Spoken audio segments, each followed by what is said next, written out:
size of North Carolina. Imagine if there were 3,000 cases of Ebola in North Carolina and you'd already had 2,000 deaths. That's what we're looking at. If you want to normalize that back to the United States, we're looking at a situation that went from just starting 6 months ago to a situation, if you normalize those numbers up to the population of the United States, about 300,000 people coming down with Ebola and about 200,000 dying. Now, that's what this doctor just said, that although we have a wonderful medical system here, they don't have the resources to handle that kind of massive pandemic, and that's the issue. We could easily be overwhelmed with that, just as people in West Africa have been overwhelmed with that, their infrastructure, everything in that country. The doctor at Emory University talked to Scientific American, and he told them they had 21 nurses, 5 doctors, and hundreds of staff persons working with those 2 people that they brought back, the first 2, Kent Brandley, Dr. Kent Brandley, and the assistant. And now, how many times can they do that? They did that, and they were able, they had that many people because they had to sterilize everything.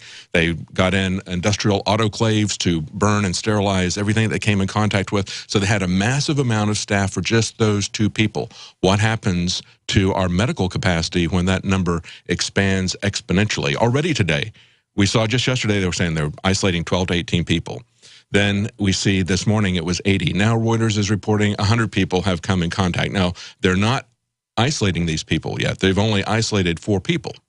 So they're still allowing these other people, I don't know what they're doing to monitor them. I mean, considering the press conference yesterday, I think that did a lot to scare a lot of people. The fact that they would make that kind of mistake and the fact that they would not even address it up front is what I find absolutely amazing. Right, they were trying to cover their tracks. And I mean, 100 people exposed, those are the people they know about. I mean, how long was it? 4 days he was walking around Dallas. There could be hundreds more that were exposed that they don't know about, and there's no way to track them down. Well, they're only concerned about 2 things, continuity of government and continuity of their career. Okay, so they're not going to admit that anything is wrong.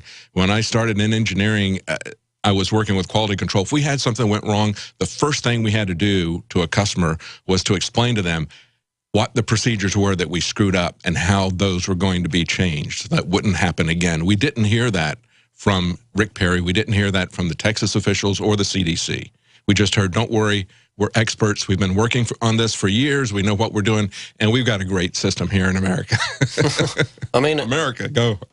I mean, I watched that yesterday, and it didn't seem very convincing. They seem to be in quite of a fluster trying to answer those questions that were being thrown at them. But another point is, you know, you mentioned when Bradley was brought in with the other doctors, the sophisticated procedures that were necessary to ensure his proper isolation. We don't know if that's the case in the Texas hospital. Also, planes. You cannot sterilize planes. You know, they're massive flying computers.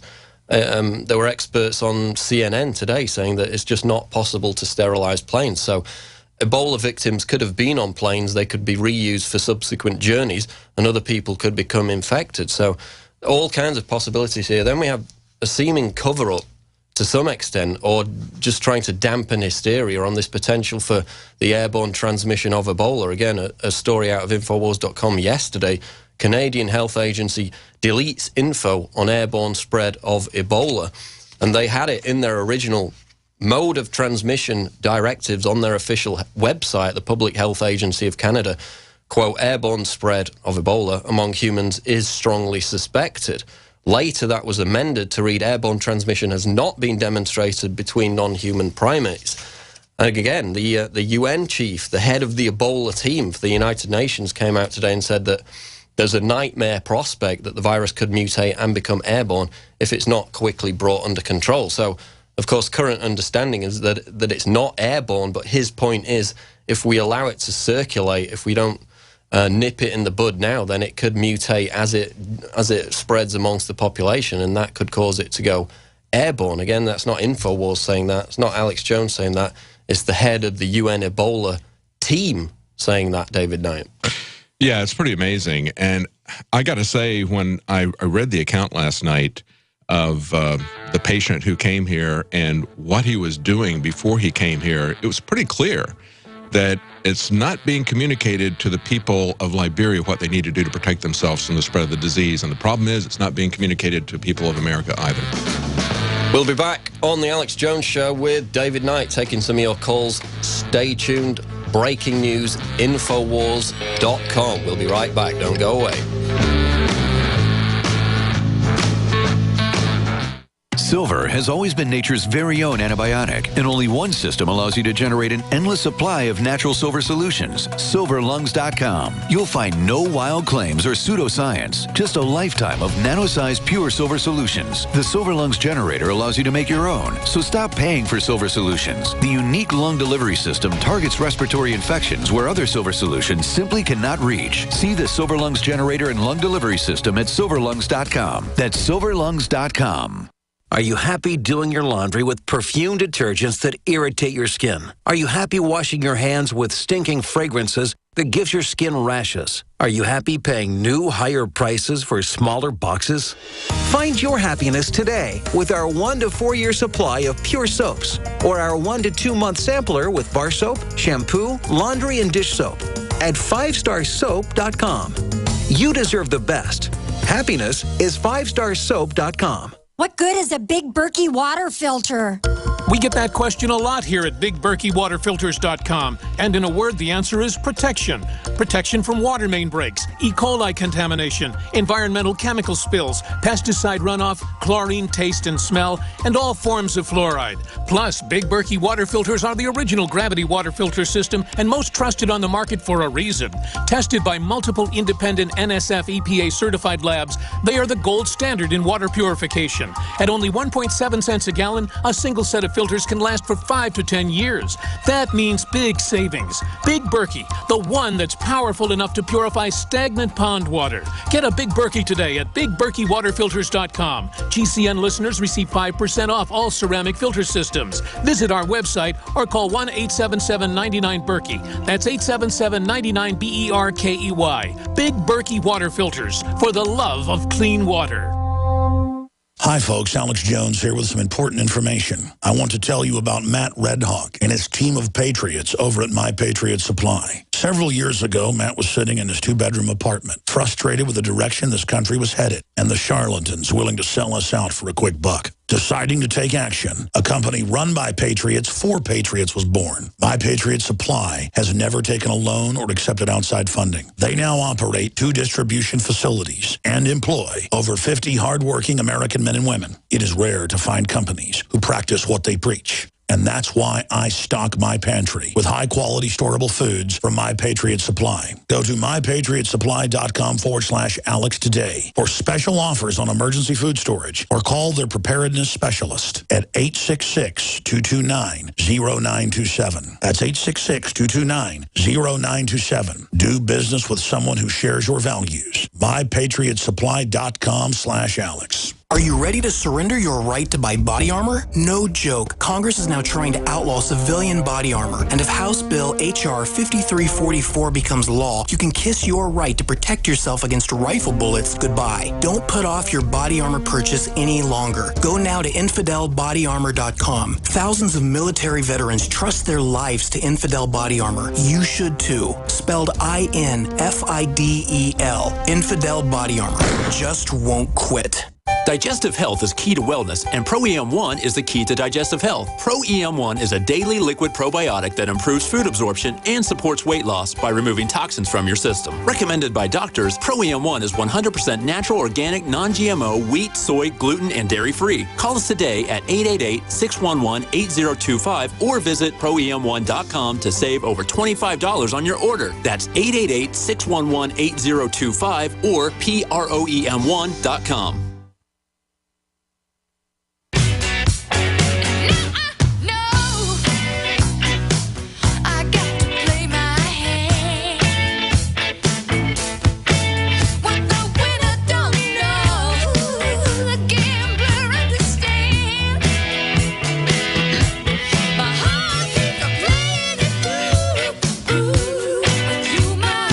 It's the Alex Jones Show live with me, Paul Joseph Watson, and David Knight in studio. Coming up in the next hour, we're going to talk to Lionel, who has been a regular guest and contributor to Infowars.com. He's going to talk about some of the cultural issues that surround these subjects. Going to talk about ISIS, Syria, and another and a number of different other topics. Now we're talking about Hong Kong, because, of course, we had these huge protests erupt over the past few days. I put out an article on Infowars.com.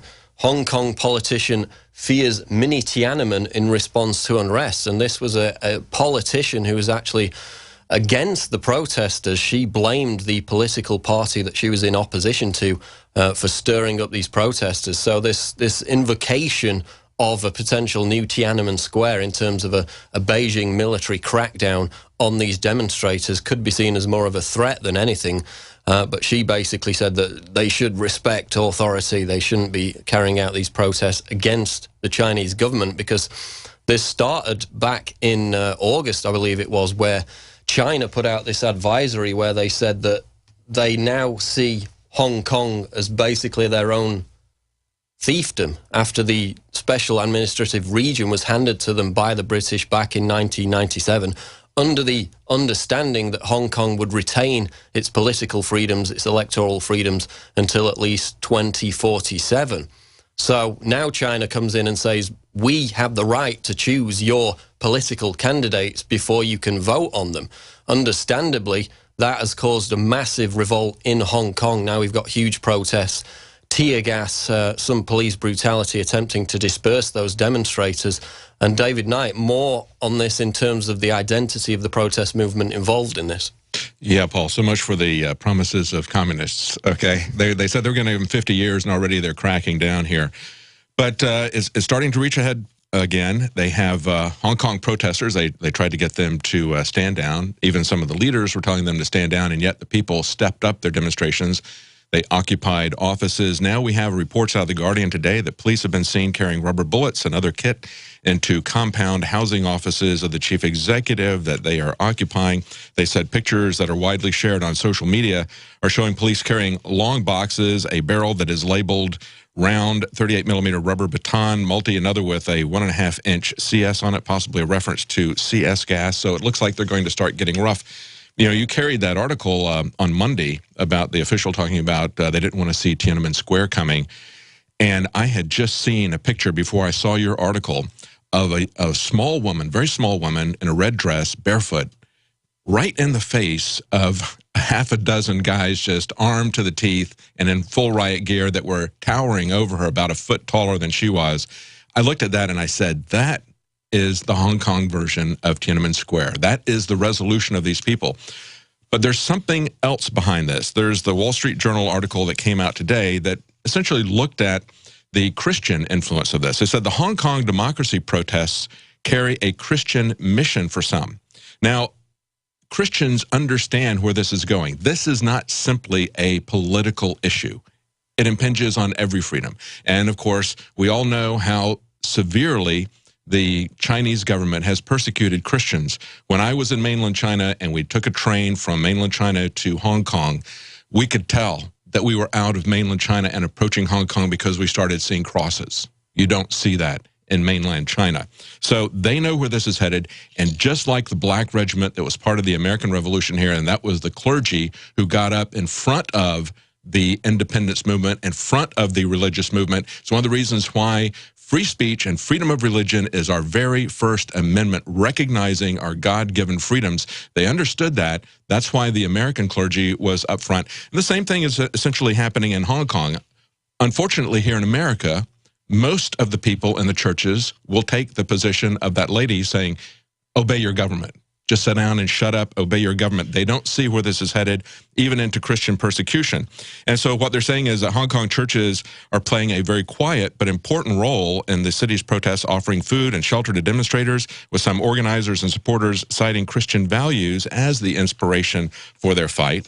And they have a political scientist here saying that Christians and the Chinese government, the difference is unbridgeable. They say Christians, by definition, don't trust the communists. The communists have suppressed Christians wherever they are. And of course, we know that is true. They even talked to a couple of the Occupy leaders. One is a Baptist minister. Another one said he's a Christian, but he wouldn't talk about his faith in detail. He said his faith was in the streets. He knew that they were going to stand up to this. So there's one other data point that we see, just like that app that guy was talking about, how they could communicate with each other over short distances without Wi-Fi, without cell phone. We'll be back with more on the situation in Hong Kong and your calls coming up. This is the Alex Jones Show Live, Infowars.com. Don't go away. We're on the